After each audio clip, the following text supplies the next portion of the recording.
Polusi udara kembali menghantui. Pemandangan gedung-gedung pencakar langit yang diselimuti kabut menjadi sorotan di ruang publik maya maupun nyata. World Air Quality menempatkan Jakarta sebagai wilayah dengan tingkat polusi udara terburuk di dunia. Dengan indeks kualitas udara pada Jumat siang mencapai 172 yang masuk dalam kategori tidak sehat dengan konsentrasi PM2,5 di udara. Artinya mencapai 19,1 lebih tinggi dari standar Organisasi Kesehatan Dunia (WHO). Merespons keresahan warga, pemerintah Provinsi DKI Jakarta mengambil langkah cepat. Penjabat Gubernur DKI Jakarta Heru Budi Hartono memerintahkan 50% ASN di bidang pendukung atau staf untuk bekerja dari rumah alias work from home. Kebijakan ini diterapkan sejak 21 Agustus hingga 3 bulan ke depan.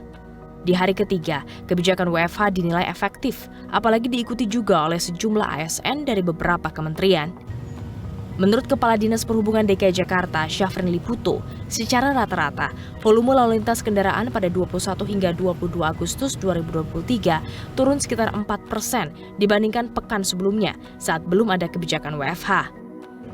Langkah berikutnya yang dilakukan oleh Pemprov DKI Jakarta untuk kembali memulihkan kualitas udara di ibu kota adalah dengan melakukan uji emisi. Pasalnya, berdasarkan data Direktorat Jenderal Pengendalian dan Kerusakan Lingkungan, Kementerian Lingkungan Hidup dan Kehutanan menunjukkan sektor transportasi menyumbang 44% polusi ke udara. Pemprov DKI Jakarta bersama dengan Polda Metro Jaya mulai hari ini melakukan uji coba tilang uji emisi. Jika kendaraan bermotor mereka tidak lolos uji emisi, maka sanksi denda menanti. Untuk pengendara mobil akan dikenai denda Rp500.000, sementara pengendara motor Rp250.000. Upaya modifikasi cuaca juga telah dicoba, namun sayangnya menciptakan hujan untuk membilas polutan di ibu kota lewat teknologi modifikasi cuaca tidak bisa dilakukan karena minimnya keberadaan awan. Tak pernah berhenti, pemerintah terus berupaya menanggulangi polusi karena udara bersih menjadi hak setiap warga. Lantas, apa solusinya? Selamat malam, saya Fristian Grich. Anda menyaksikan obrolan malam. Mungkin sebagian dari Anda yang sedang nonton saat ini lagi pilek atau mengalami gangguan kesehatan, bisa jadi itu karena akibat dari polusi yang belakangan makin parah, dan sudah kami paparkan tadi sejumlah solusi yang coba dilakukan. Salah satu stakeholdernya adalah pemerintah Provinsi DKI Jakarta. Tentu ada banyak stakeholder yang harus bekerja bersama. Jadi saya ajak Anda ngobrol dengan sejumlah narasumber yang sudah bergabung untuk mencari solusi jitu dari polusi yang terjadi beberapa waktu ini.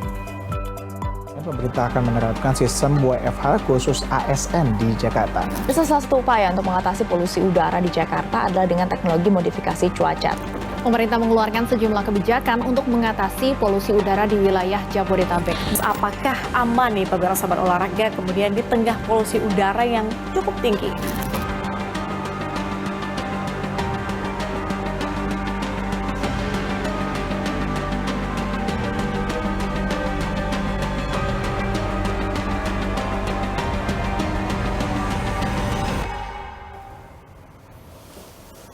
Banyak yang curhat, banyak juga yang mencoba untuk memberikan solusi kira-kira apa yang bisa kita lakukan bersama untuk mengatasi polusi yang sudah menghantui kita beberapa waktu ini. Saya sapa sejumlah narasumber yang bergabung secara virtual. Ada Ibu Fitra Tunisa, Kepala Bidang Pengendalian dan Kerusakan Lingkungan Dinas Lingkungan Hidup Provinsi DKI Jakarta. Ibu Fitri, selamat malam.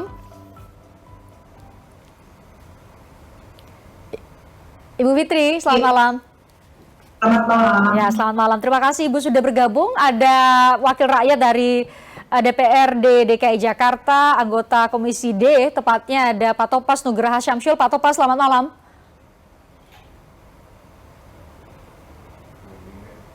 Halo, selamat malam. Halo, selamat malam. Terima kasih sudah bergabung. Ada Koordinator Laboratorium Pengelolaan TMC BRIN. Saya sapa Pak Budi Harsoyo. Pak Budi, selamat malam. Selamat malam. Assalamualaikum. Waalaikumsalam warahmatullahi wabarakatuh.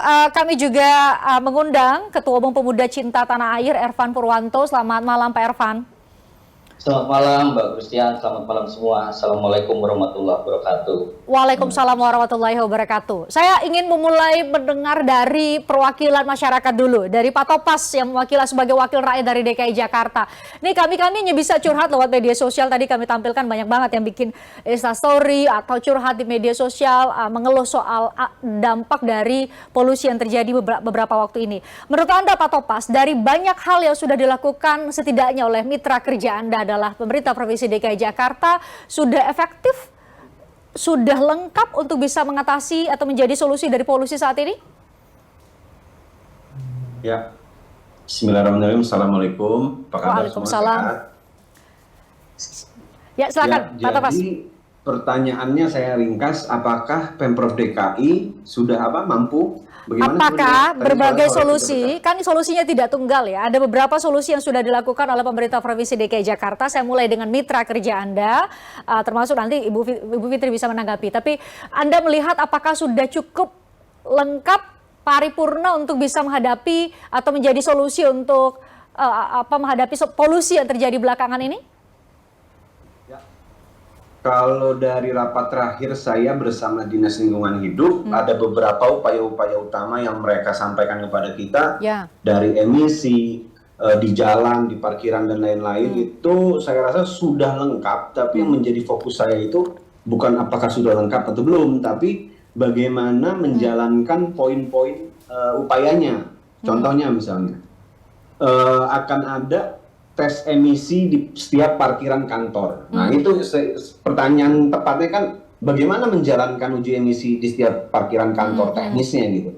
Karena ketika diuji coba di kantor DPRD itu sangat pack, jadi sembraut lah gitu. Jadi poinnya sudah lengkap, tapi yang menjadi ketertarikan saya bukan lengkapnya, tapi bagaimana menjalankannya. Mungkin itu sebentar. Eksekusinya ya, eksekusi dari sejumlah kebijakan yang sudah dilakukan itu menurut Anda yang perlu untuk dikawal bersama. Nah, Pak Irfan, menurut Anda bentuk masyarakat untuk bisa mengawal berbagai kebijakan yang disebut oleh Pak Topas tadi ya sudah paripurna, sudah lengkap, sudah berdasar atas berbagai kajian, itu bagaimana? Kalau Anda kan bisa bicara, kemudian bisa kami undang, tapi bagaimana masyarakat bisa juga berkontribusi, khususnya warga DKI Jakarta atau yang setidak-tidaknya bekerja di Jakarta pada siang hari dan kembali ke daerah masing-masing pada malam hari?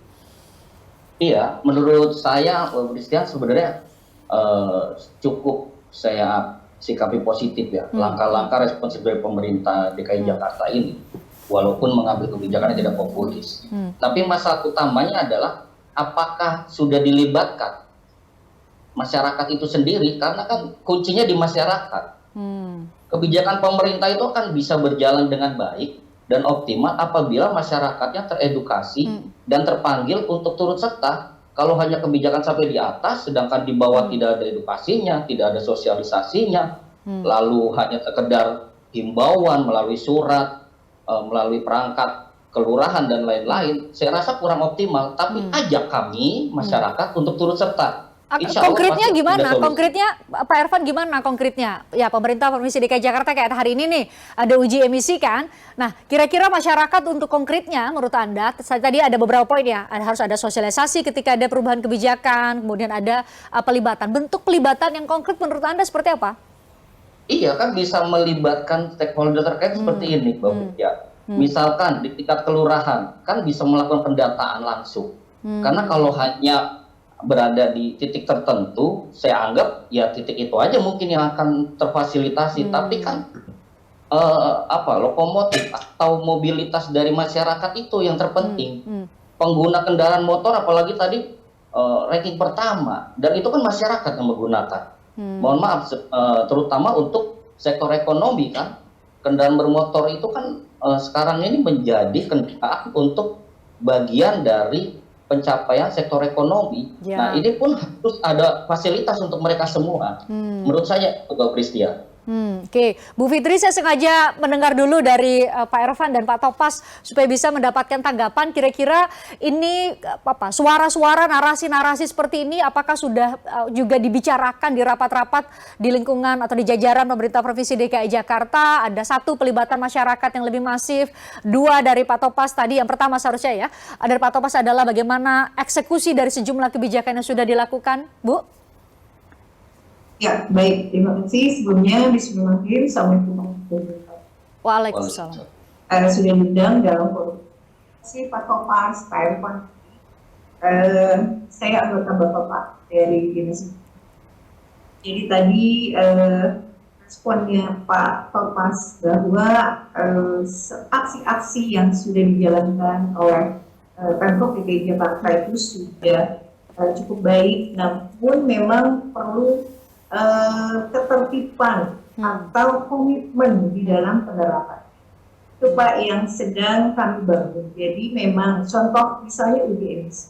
Kami mohon maaf jika barangkali ada ketidaktertiban di dalam pelaksanaan. Jadi sebenarnya uji emisi ini sudah cukup lama diterapkan. Namun itu tadi Pak, fluktuatif. Kadang-kadang kalau ada isu baru dia meningkat. Sementara kalau tidak ada isu dia agak low. Sama seperti begini Pak Topas, Pak Irfan. Pada saat uji emisi digaungkan akan diberikan sanksi tilang, itu panjang Pak. Antrian di Dinas Lingkungan Hidup dan di beberapa lokasi bengkel gitu ya. Namun setelah isu itu ditarik bahwa kewajiban untuk uji emisi itu akan dikenakan sanksi tilang jika tidak lulus, ditarik, isunya agak kendor lagi Pak. Nah sekarang meningkat lagi karena itu tadi ada isu-isu, ada berita yang menjadi viral. Nah ini menjadi tugas kami Pak untuk menyempurnakan semua termasuk SOP-nya tadi Pak Topas. Terima kasih masukannya. Namun yang pasti Pak, gerakan uji emisi ini harus didorong dengan 3 kebijakan besar yang bisa, insya Allah bisa memandatorikan uji emisi menjadi suatu kewajiban bagi masyarakat di DKI Jakarta. Apa itu kebijakannya? Ya, kebijakan yang sifatnya ke arah penegakan hukum. Nah, ini mau dimulai pada hari ini. Pada hari ini 25 Agustus 2020 ya, itu dilakukan pra-razia uji emisi di 5 wilayah kota administrasi. Jadi untuk Jakarta Barat contohnya itu di Panmol Taman Anggrek. Itu ada berapa yang dilakukan atau yang diberikan tilang teguran misalnya, itu ada 72 kendaraan. Nah, ini juga bentuk Pak Irfan mohon izin sebagai bentuk sosialisasi ke masyarakat. Sebelum kami menerapkan razia uji emisi kendaraan bermotor roda 2 dan 4 termasuk kendaraan umum. Hanya kendaraan pribadi. Ini juga untuk sosialisasi, publikasi ke masyarakat bahwa nanti akan ada razia uji emisi. Dan pada saat razia uji emisi tanggal 1 September sampai 3 bulan ke depan, itu akan langsung diberikan sanksi tilang.